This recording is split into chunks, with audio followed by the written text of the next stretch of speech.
할렐루야! 아멘. 오늘도 우리 히즐라이프 처치는 하나님께 최고의 예배를 드리길 소망합니다. 오늘 말씀이 굉장히 길었습니다. 제가 이 말씀을 처음부터 끝까지 다 읽어야 하나 말아야 되나 굉장히 고민이었는데 오늘 말씀이 굉장히 중요하고요. 어떤 말씀은 중요하고 어떤 말씀은 중요하지 않은 것은 없겠지만 오늘 전반적으로 이 스토리, 하나님의 말씀에 그 진행하는 그 여러 가지 뉘앙스나 방향성이나 이런 것들을 좀 알아야 할 것 같아서 여러분들 앞에서 하나님의 말씀을 좀 길었지만 본문 말씀이 길었지만 봉독을 하게 되었습니다. 여러분 한 주 동안 어떻게 지내셨는지 모르겠습니다. 잘 지내셨습니까? 네. 별일 없으셨습니까?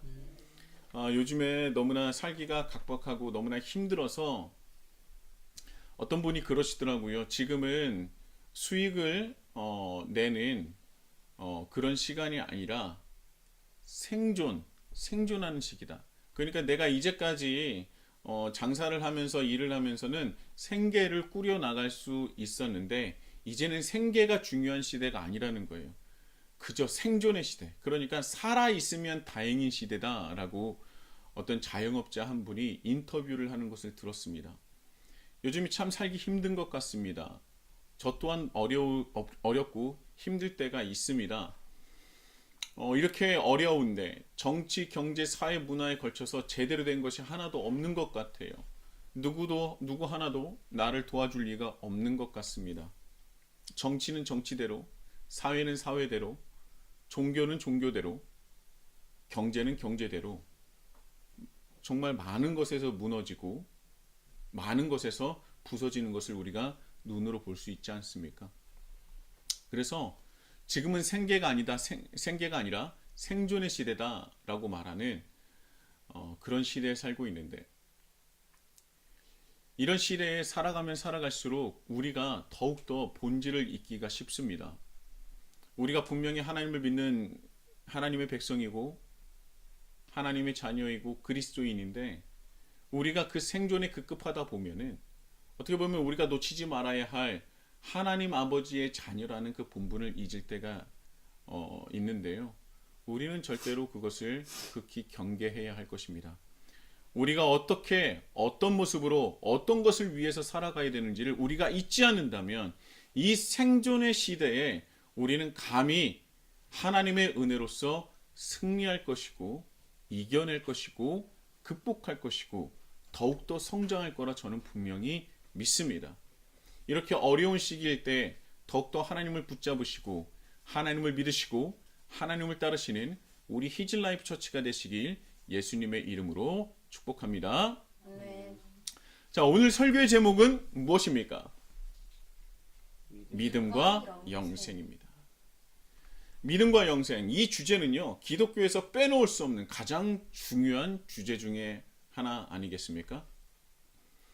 오늘 본문 말씀은 믿음이 무엇인지 영생이 무엇인지를 우리에게 다시 한번 되새겨 줍니다. 제가 이전에 영생에 대해서 또 믿음에 대해서 정말 지속적으로 많은 시간을 할애하여 은혜를 나누고 설교로 은혜를 나눴던 것을 기억하실 것입니다. 믿음이 무엇인지 영생이 무엇인지 사도 요한은 다시 한번 강조하고 싶었던 것 같아요. 바로 오늘 본문 말씀을 통해서 믿음이 무엇인지 영생이 무엇인지를 다시금 우리에게 되새기면서 다시 상기시키시면서 이것이 바로 믿음이고 영생이며 우리가 갖춰야 될 것은 바로 이것이다 라고 우리에게 말을 하고 있는 것입니다. 요한복음 6장은 오병이어 사건으로 이 오병이어 이적의 사건으로 시작을 합니다. 그리고 오병이어 이적을 통해서 제자들도 마찬가지지만 이 떡 5개와 물고기 2마리로 5,000명이 넘는 사람들을 배부르게 먹이는 이 놀라운 광경을 다 봤어요. 사람들이 놀랐습니다. 정말 하나님께서 예수님을 보내신 것이 정말 이분은 누굴까? 정말 하나님께서 보내신 이일까? 이제까지는 관심이 없던 사람도 이 사건을 통해서 예수님이란 어떤 분인가 궁금증을 유발할 수 있는 너무나 귀한 사건이었다는 것이죠. 사람들을 배불리 먹인 것뿐만 아니라 떡 5개와 물고기 2마리로 5,000명이 넘는 사람들을 배불리 먹였을 뿐만 아니라 12바구니가 가득 차게끔 음식을 남겼다는 거예요. 얼마나 놀랍습니까? 이 생존의 시대에 이만큼 큰 은혜가 있을까요? 오병이어의 이적이 지금 우리 이 시대에도 일어났으면 좋겠어요. 참 그런 마음이 듭니다. 그런데요, 우리는 그래도 좀 잘 산 적도 있지 않았습니까? 저도 그냥 부교육자 시절에서는 편하게, 어떻게 보면은 생존에 대해서는 걱정하지 않았던 시기가 있었어요. 근데 여러분 되돌아보면요, 2000년 전에는요, 어제나 오늘이나 내일이나 늘 생존과 싸웠었던 시기입니다. 70%, 80% 넘는 사람들이 생존을 위해서 하루하루를 버티며 싸우며 살아갔던 시기가 바로 이 성경이 쓰여졌던 2000년 전 그 시기라는 거예요. 정말 배고팠고요, 굶주린 사람들이 많았습니다. 그런데 그들에게 배불리 먹여주는 것뿐만 아니라 12바구니에 가득 찰 만큼 음식을 남겨주셨어요. 사람들은 굉장히 놀랐을 겁니다. 그리고 한편으로는 너무 좋았을 거예요. 저분이 우리의 왕이 되면 나는 이제 굶어 죽는 일은 없겠구나. 생존에 대해서 고민했던 사람들이 내가 이제 생존을 걱정하지 않아도 되겠구나라고 하면서 그 생각으로 어떻게 합니까? 예수님을 임금으로 삼으려고 하는 거죠. 근데 지난 시간 말씀드렸습니다. 여기서 임금으로 삼으려고 하는 것은 믿음으로써 하나님의 아들이심을 믿고 의지하고 따르려는 것이 아니라 임금이 나의 굶주림을 채워줄 수 있는 수단을, 그 방법을 주는 사람으로서, 그 존재로서만 정치적으로만 생각을 했고, 또 나의 왕이 되길 원했던 거예요. 예수님께서 이 땅의 모든 곳에 온 세계의 왕으로서 오신 것을 생각하지 않고 나의 왕, 나의 왕으로 계시길 원했던 거예요.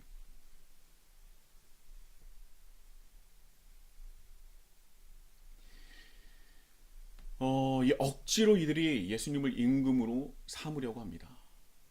그래서 그 마음을 아시고 예수님은요, 혼자 산으로 떠나가세요. 그런데 사람들이 포기합니까? 포기하지 않습니까? 포기하지 않습니다.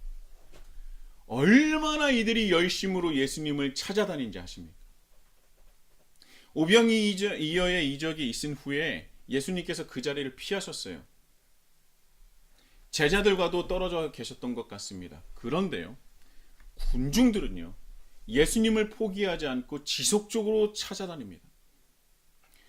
오늘 본문 22절의 말씀을 보면요, 이튿날 바다 건너편에 서 있던 무리가 배 한 척 외에 다른 배가 거기 없는 것과 또 어제 예수께서 제자들과 함께 그 배에 오르지 아니하시고 제자들만 가는 것을 보았더니,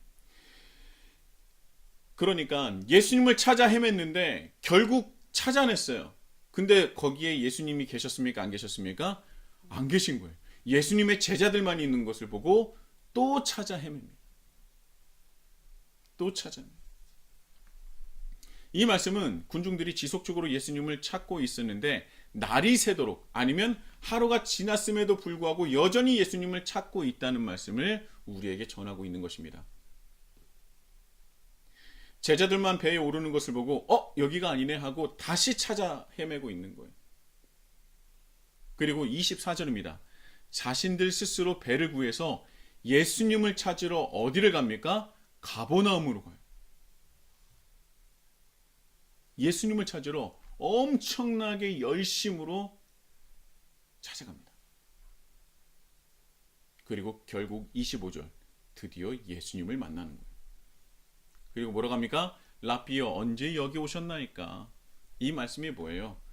왜 여기 계십니까? 왜 어디를 떠나셨습니까? 이런 말이겠죠. 그런데요, 예수님은 이렇게 예수님을 한 번 더 만나기 위해서 열심으로 쫓아온 이들을 향해 감동하시기는커녕 오히려 책망을 하십니다. 26, 27절입니다. 내가 진실로 진실로 너희에게 이르노니 너희가 나를 찾는 것은 표적을 본 까닭이 아니요 떡을 먹고 배부른 까닭이로다. 썩을 양식을 위하여 일하지 말고 영생하도록 있는 양식을 위하여 하라. 이 양식은 인자가 너희에게 주리니 인자는 아버지 하나님께서 인치신 자니라. 이 말씀을 통해서 알 수 있는 것이 몇 가지가 있는데요. 첫 번째는요. 25절에서 볼 수 있듯이 군중들은요. 예수님을 랍비로 인식하고 있었습니다. 그저 선생님 정도로 생각을 하고 있었던 것이죠. 오병이어 이적을 보고도 이것이 표적인 것을 모르고 있거나 아니면 인정하지 않는 것으로 볼 수 있습니다. 오병이어를 보고도 이게 표적이구나. 하나님께서 수많은 선지자들 통해서 말씀하신 표적이 이것이구나 라고 아예 모르거나 아니면 예수님을 인정하고 싶지 않았던 것 같아요. 표적이라는 것은요. 구약에 나오는 수많은 선지자들이 있습니다. 장차 하나님께서 보내실 메시아를 구별할 수 있는 중요한 기준이죠. 이사야, 예레미야, 에스겔, 미가, 아모스 너무나 많습니다. 그런데 이 군중들은요. 오병이어의 이적이 대단하기는 하지만 메시아를 상징하는 표적으로 보고 있지 않았다는 거예요. 도대체 왜 그럴까요? 여러분 한번 상상해 보세요. 지금 이 시기에 내가 배가 고픈데 어떤 사람이 빵 5개하고 그리고 물고기나 아니면 돼지고기나 이런 고기를 2점을 2인분이라고 합시다. 2인분을 드렸어요. 근데 그 안에서 있는 5천 명이 넘는 사람들이 배부르게 먹고 12바구니가 남았어요. 그럼 우리조차도 굉장히 놀랍고 이분이 어떤 분일까 굉장히 궁금해하지 않겠습니까? 이분은 사람이 아닐 것 같은데 신인가? 이런 생각을 하지 않을까요? 근데 이때 당시의 사람들은요.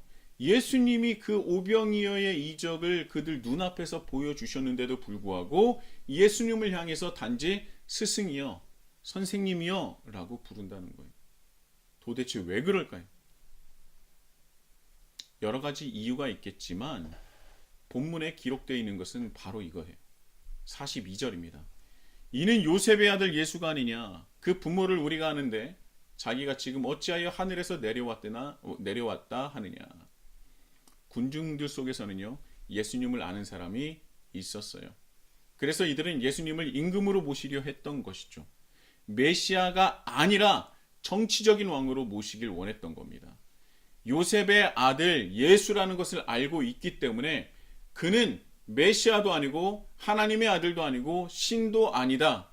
그런데 이 사람이 어떤 모양으로 왜 어떤 능력이 있는지 모르겠지만 우리를 배불리 먹일 수 있으니 이 요셉의 아들 예수를 왕으로 삼자 라는 생각을 했던 것이고 그래서 예수님을 오병이어의 이적을 보여줬음에도 불구하고 랍비라고 칭한 겁니다.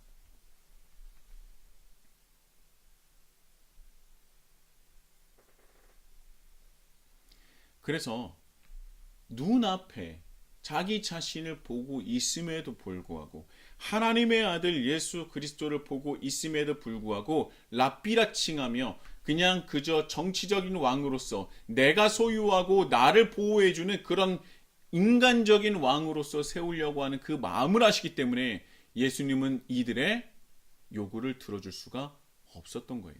이들과 함께 할 수가 없었던 겁니다. 그가 아무리 열심으로 정말 열심을 다해서 예수님을 쫓고 예수님을 찾으러 다녔을지라 하더라도 예수님은 이들의 요구를 들어줄 수가 없었던 겁니다. 예수님은 이들과 함께 할 수 없었던 겁니다.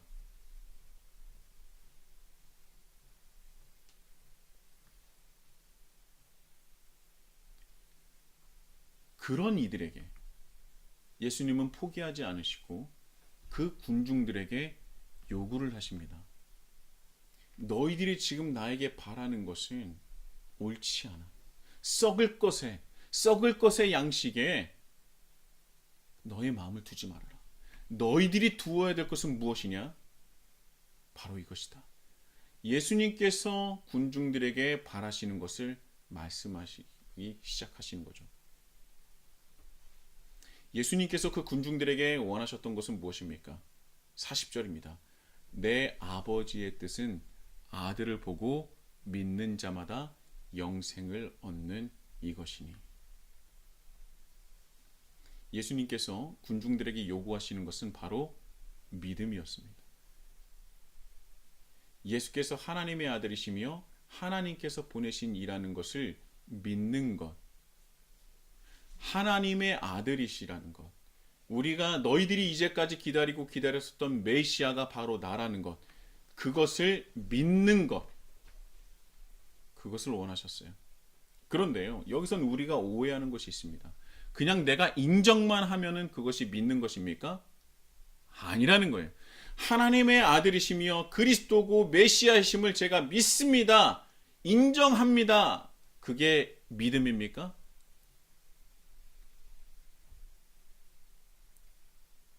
인정하는 게 믿음입니까? 그렇지 않다는 거예요. 그냥 그거는 인정은 믿음의 시작일 뿐이에요.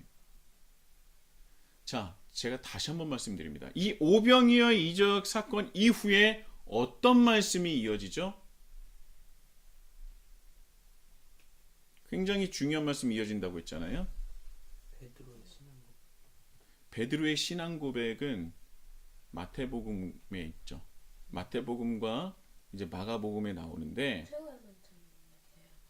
성만찬의 말씀이 나오죠. 제가 중요하다는 것은 중요하다고 제가 말씀드렸던 거는 이 오병이어의 사건 뒤에는 요한복음에서는 성만찬의 말씀이 나옵니다.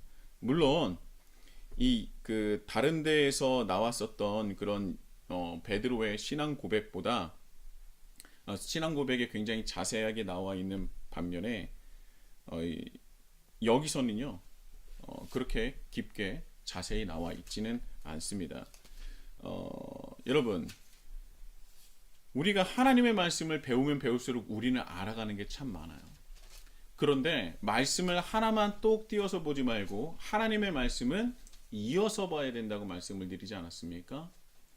원래 요한복음이 1장, 2장, 3장, 4장, 5장으로 나뉘어 있는 것이 아니라 그것을 우리가 읽기 편하기 위해서 기준을 마련하고 그것을 나중에 적어 넣은 거예요. 하나님의 말씀은 그냥 쭉 이어지는 겁니다. 그러니까 요한복음 1장부터 계속 쭉 이어지는 말씀은 하나의 주제로서 계속 가고 있는 거예요. 그런데 사도 요한이 그것을 어떤 식으로 말씀을 배치했는지는 사도 요한의 어떤 신학적인 것들, 그리고 바라는 것들, 마태, 마가, 누가복음의 어떤 그 경험이 있는 사람들이 이것을 조금 더 알았으면 좋겠다라는 그 마음을 가지고 요한복음을 이 시간 순서가 아니라 사건 중심으로 해서 기록한 겁니다. 그래서 오병이어의 사건 이후에 성만찬에 대한 말씀이 기록되어 있다는 거예요. 우리가 이것을 잊으면 안 됩니다. 요한복음의 오병이어에 이적하면 뭐가 떠올라야 되냐면 성만찬의 말씀이 떠올라야 돼요. 제가 지난 2주 동안 이것에 대해서 굉장히 강조를 하고 있는데 잊으면 안 됩니다. 요한복음에서 나오는 오병이어의 이적은요, 성만찬의 말씀과 이어져 있다는 거예요. 요한복음 6장의 핵심은 바로 여기에 있는 것입니다. 성만찬이에요. 자, 성만찬이라는 것은 자신의 몸을 스스로 찢어서 그 생명을 나누는 것을 말합니다. 그냥 성만찬이 지금처럼 빵을 먹고 포도주를 마시는 그런 종교적 예식일 뿐만 아니라 원래는요, 성만찬이라는 것은 예수님께서 제자들에게 주셨었던 성만찬은 무엇이냐면 자신의 몸을 스스로 찢어서 그 생명을 나누는 것을 말하는 거예요. 예수님께서 제자들에게 그리고 온 인류와 온 세상에 필요한 것이 무엇이냐? 바로 예수님 본체가 필요하고 예수님의 생명이 필요하다고 생각했기 때문에 그들의 결핍을 자신의 몸과 피로써 채워주신 겁니다. 그게 바로 성만찬이에요. 그러니까 이 성만찬의 정신은 무엇이냐면 내가 스스로 희생하여 남의 결핍을 채워주는 것이 성만찬입니다. 그래서 지난주에 결핍을 채워주라고 제가 말씀을 드리지 않았습니까?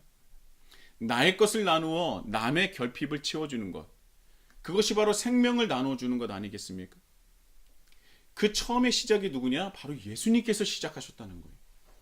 예수님께서 자신의 몸을 스스로 찢어서 제자들에게 나누어 주며 그 생명이 끊어지는 것이 아니라 그 생명이 오히려 이어지게 만들어 준 겁니다.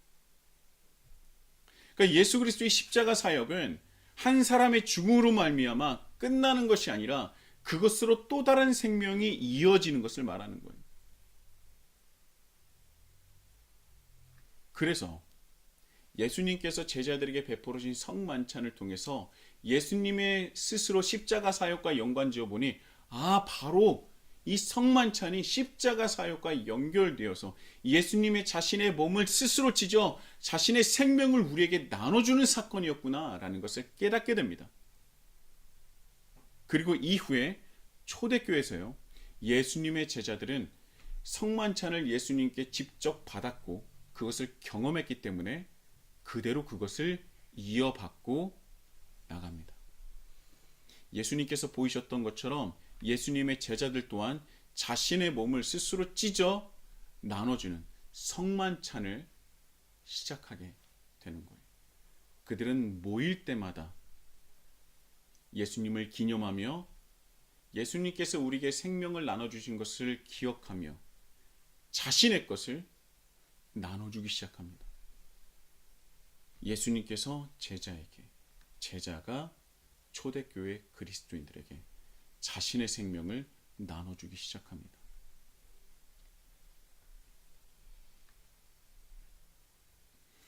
예수님께서 제자에게, 제자가 초대교인들에게, 그리고 그 생명이 나뉘어져서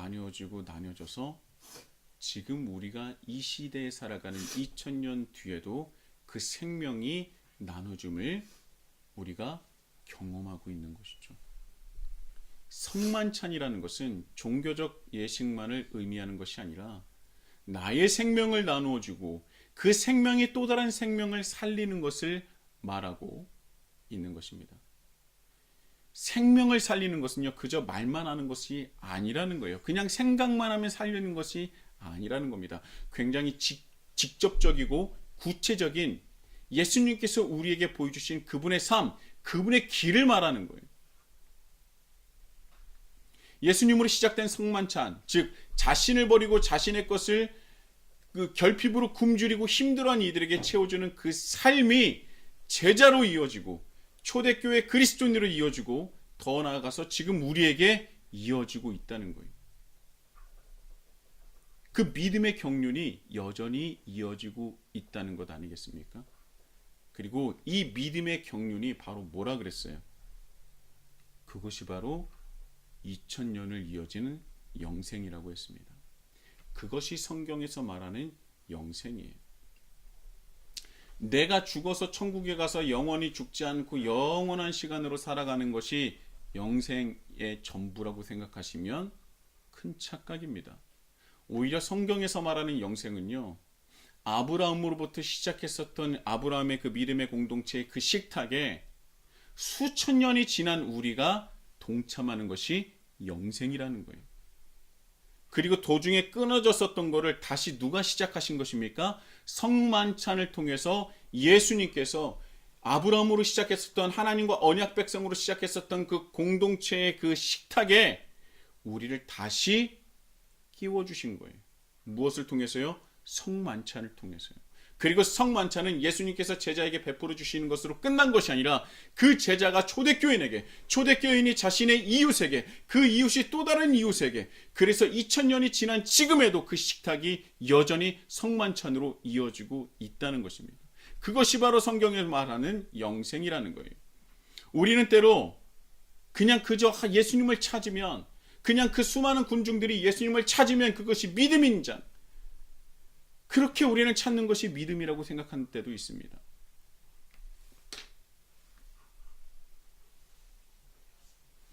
여러분 한번 생각해 보세요. 우리가 생각하는 믿음은 어떤 믿음입니까? 우리가 믿음인 사람이라면 어떤 기준을 우리가 세웁니까? 교회에서 직분을 줄 때요, 여러 가지 기준이 있습니다. 대부분 다 대동소이합니다. 주일 예배, 그리고 뭡니까? 그 다음에 주일 저녁 예배. 요즘에는 오후 예배죠. 근데 오후 예배도 많이 없어지는 것 같습니다.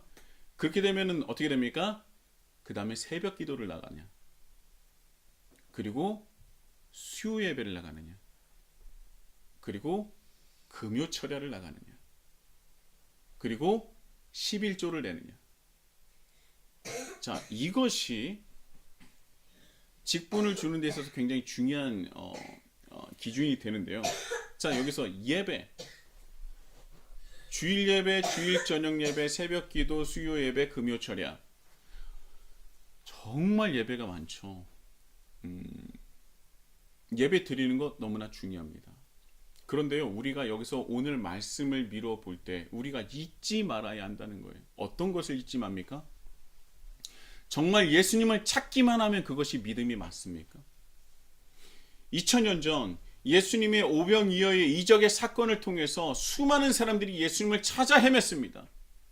여기 가도 예수님이었고 저기 가도 예수님이었고 저기 갔더니 제자들만 있고, 그래서 포기하지 않았어요. 언제까지요? 예수님을 만날 때까지 포기하지 않고 어떻게든 예수님을 만나려고 노력했습니다. 그 열정이 대단했어요. 그러나 그랬었던 사람들에게 예수님을 감동해서 감격해서 그들을 맞아주신 것이 아니라 그들을 향해서 책망하고 있습니다. 너희들이 나를 따르는 까닭은 그 썩어질 것을 받기 위함이 아니냐, 너의 굶주림을 채워주기 때문이 아니냐, 너희는 표적을 보고서도 표적인 줄을 모르고 있지 않느냐.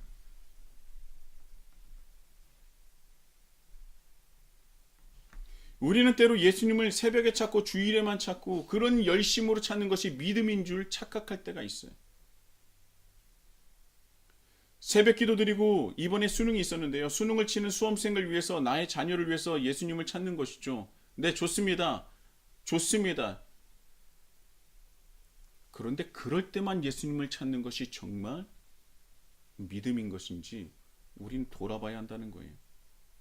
새벽 기도를 작정 기도로서 100일, 200일, 막 1000일 드린다고 하면 그래요, 좋습니다. 그런데 우리는 지금 어떤 예수님을 찾고 있는 겁니까?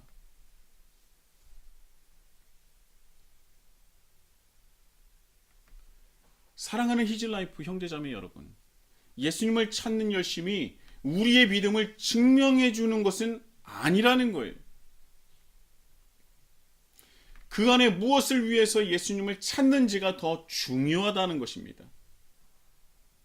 예수님께서 우리에게 보여주시고 따르라 말씀하신 나의 몸을, 나의 것을 결핍으로 힘들어하는 이들에게 하나님의 사랑으로 나눠주기 위해서 예수님을 찾는 것이라면 그것이 믿음이라 할 수 있는 거예요. 나의 결핍을 채우기 위해서 예수님을 찾는 것이 아니라 남의 결핍을 채워주기 위해서 예수님을 찾아야지만이 그것이 믿음이라는 겁니다. 오병이어의 이적을 경험한 이들처럼 자신의 결핍을 채우기 위해서 밤이 새도록 만사를 제쳐두고 예수님을 찾는 그 열심은 믿음이 아니라 오히려 예수님께 책망을 받았다는 것을 우리는 잊지 말아야 한다는 거예요. 다시 성만찬에 대해서 말씀을 드린다면, 우리가 예수님의 생명을 먹는 것을 말해요. 이미 예수님은 십자가 사역으로 자신의 생명을 우리에게 부어 주셨습니다. 그 생명이 우리 안에 흐르고 넘쳐서 정말 차고 넘치고 있어요. 그런데 그 사랑, 그 생명은 우리 안에서 머무는 것이 아니라 예수 그리스도의 이름으로 세상에 흘러가야 한다는 거예요. 그게 바로 성만찬이라는 거예요. 내가 예수님으로부터 받던 그 생명이 나의 안으로 끝나는 것이 아니라 그 생명을 남에게 나누어 주는 것, 이것이 믿음이고 이것이 신앙이고 이것이 기독교라는 겁니다. 아셨습니까? 성만찬은 나의 생명을 나눠주는 거예요. 예수님께서 제자에게 생명을 나눠주셨던 것처럼, 그리고 제자들에게, 초대교인들에게, 초대 그리스도인들에게 자신의 생명을 나눠줬던 것처럼, 또한 그 생명이 나눠져서 2000년이 지난 우리에게도 그 생명이 나눠지고 있는데, 이제 그 생명을 우리 또한 나눠주는 것이 성만찬이고, 이것이 영생이고, 이것이 하나님 나라가 확장되는 것이고, 이것이 믿음이라는 겁니다. 현대 그리스도인들을 향해서 김혜곤 교수님이 이런 말씀을 하십니다. 예수님을 먹고 마시려고 하지 않고 예수님의 만든 떡만 먹고 마시려고 한다. 저는 여기에 정말 제 머리에 망치 한 대를 딱 때리는 듯한 느낌을 받았어요. 2000년 전에 그 군중들도 마찬가지고 지금 이 시대를 살아가는 대부분의 그리스도인들은 예수님을 먹고 마시려고 하지는 않고 예수님의 만든 떡만 먹고 마시려고 한다. 그래서 성만찬이 깨어지고 멈춰 있다는 겁니다.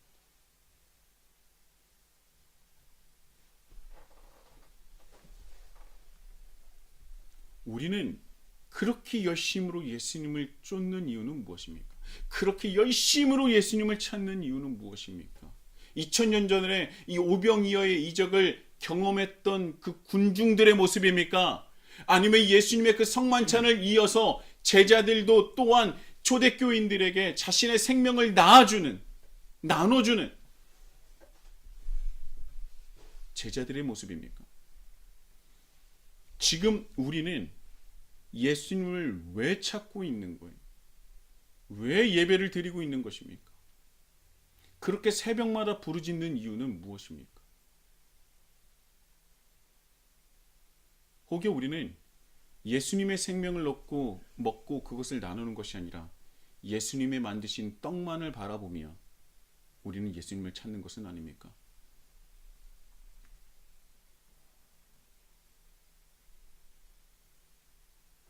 그래서 그 군중들은 예수님께 책망을 받을 수밖에 없었습니다. 그런데 우리도 별로 다르지 않은 것 같아요. 우리는 왜 예수님을 그토록 열심으로 찾는 것입니까? 이 질문을 우리 스스로에게 던져봐야 하는 것입니다. 우리 스스로에게 왜 예수님을 그토록 찾는지를 우리가 한번 되돌아봐야 한다는 거예요. 찾는 것도 중요하겠지만 정말 정작 가장 중요한 것은 찾는 그 목적이 무엇인지를 아는 것이 중요한 것 아니겠습니까? 우리가 그토록 예수님을 찾는 이유는 예수님을 먹고 마시기 위함입니까? 아니면 예수님이 만드신 떡을 먹기 위함입니까? 여러분, 예수님을 먹고 마신다는 것은 성만찬에 참여하는 것이고 성만찬을 참여한다는 것은 내 생명을 나눠주는 것을 말하는 겁니다.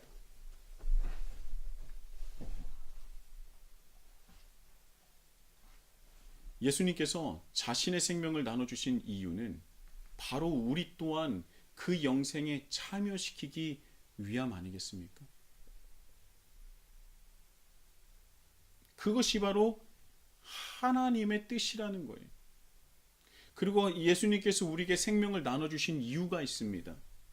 무엇입니까? 이 굉장히 중요합니다. 여러분, 귀를 쫑긋하게 열어서 들어보세요. 오늘 본문 38절 40절입니다. 내가 하늘에서 내려온 것은 내 뜻을 행하려 함이 아니요 나를 보내신 이의 뜻을 행하려 함이니라. 나를 보내신 이의 뜻은 내게 주신 자 중에 내가 하나도 잃어버리지 아니하고 마지막 날에 다시 살리는 이것이니라. 내 아버지의 뜻은 아들을 보고 믿는 자마다 영생을 얻는 이것이니 마지막 날에 내가 이를 다시 살리리라 하시니라. 예수님께서 이 땅에 오셔서 자신의 생명을 나눠주시는 것, 그리고 그것이 예수님의 제자들에게만 머무는 것이 아니라 더욱더 널리 퍼지고 확장되길 바라셨던 이유는 중요합니다. 내게 주신 자 중에 내가 하나도 잃어버리지 아니하고 마지막 날에 다시 살리는 이것이니라. 이것을 바라셨기 때문에 그래요. 내게 주신 자라는 말에 집중해야 됩니다. 우리는 하나님께 선택받아 예수님께 보냄받은 이들이에요. 바로 그리스도인이죠. 그리스도인이라는 것은 예수님을 그리스도로 메시아로 구원자로 인정하고 받아들이는 이들을 말합니다. 그러나 모든 그리스도인들이 모두 최종적인 구원을 받는 것이 아니라는 거예요. 예수님께서 말씀하십니다. 내게 주신 자 중에 내가 하나도 잃어버리지 아니하고 마지막 날에 다시 살리는 이것이니라.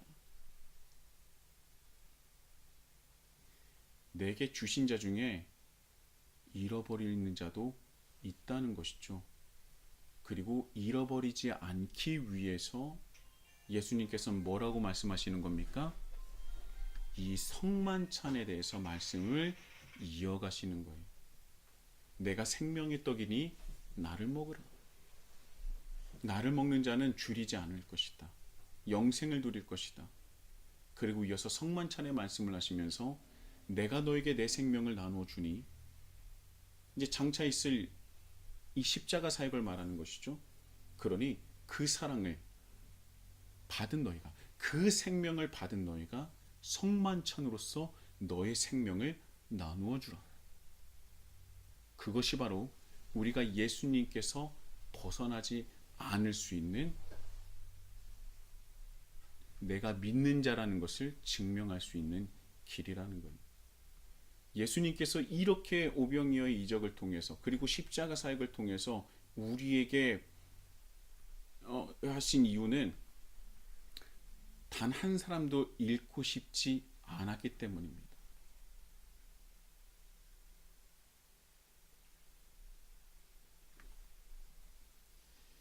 내게 주신 자 중에 내가 하나도 잃어버리고 싶지 않기 때문에 그래요. 우리는 이 말씀을 잊으면 안 되는 것입니다. 우리는 예수님을 믿는 것은 그저 예수님이 하나님의 아들임을 인정하는 것으로 멈추길 바라지는 않습니까? 그게 얼마나 손쉽습니까? 그런데 성경에서는요, 그것만이 믿음이 아니라고 분명히 말하고 있습니다. 예수님께서 행하신 성만찬에 참여하고, 또한 나 또한 생명을 받은 우리가 그 생명을 나누어 주어야 한다는 거예요. 그리고 그것이 수천 년 동안 이어지고 있는 영생의 삶이기 때문에 우리가 그 영생의 삶에 참여를 해야 영생을 누릴 수 있는 것입니다. 바로 우리의 삶이 성만찬이 되어야 한다는 것이죠. 나의 몸과 피를 나눠줄 수 있어야 한다는 것입니다. 말로만 기도할게가 아니라 진심으로 실제로 섬기며 구체적으로, 현실적으로, 현재적으로, 실존적으로 우리가 그것을 섬기고 나누어 주어야 한다는 겁니다.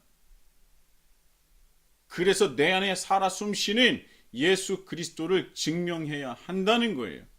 우리가 아무리 내 열심을 가지고 주님을 향해 부르짖더라도, 우리가 아무리 열심으로 하나님을 찾고 있더라도, 새벽에 하나님을 향해 부르짖더라도, 예수님을 찾더라도, 우리가 바라고 원하는 것은 예수님께서 만드신 떡이라면 우리는 예수님께서 마지막 날에 구원을 받을 수 있는 존재가 아닐 수도 있다는 겁니다. 심각하게 받아들여야 돼요. 그러면 오병이어의 이적을 경험하며 예수님을 찾아 헤맸었던 그 군중들, 예수님께 책망받았던 그 군중들과 다를 바가 없다는 것이죠. 예수님께서 자신의 몸과 피를 나눠주신 이유는 예수님께 보내신 이들 중 단 한 사람도 잃어버리지 않고 마지막 날에 다시 살리기 위함이라는 것을 우리는 잊지 말아야 합니다. 그래서 예수님을 믿는 사람들은요, 성만찬을 경험했기에 성만찬을 우리는 베풀어 줄 수 있는 사람이 되어야 된다고 합니다. 그러면 그것은 무엇을 말합니까? 남의 결핍을 볼 줄 알아야 되고, 남의 결핍을 나의 생명으로 채워줄 수 있는 존재가 되어야 된다는 것이죠. 그것이 성만찬이고 그것이 영생의 삶이라는 것입니다. 사랑하는 히즈라이프 형제 자매 여러분, 우리는 분명 예수님을 믿으며 성만찬에 참여한 이들을 아니겠습니까? 우리 안에 이미 그 놀라운 생명이, 놀라운 그 영원한 생명력이, 예수 그리스도의 생명력이 흘러넘치고 있습니다. 이제는 우리가 그 생명을 흘려 보내야 할 차례입니다. 그 흘려 보냄의 그 은혜가, 그 놀라운 역사가, 그 영생의 삶이, 그 성만찬이 저와 여러분의 삶에 일어나기를, 넘쳐나기를, 흘러가기를 예수님의 이름으로 축복합니다. 네.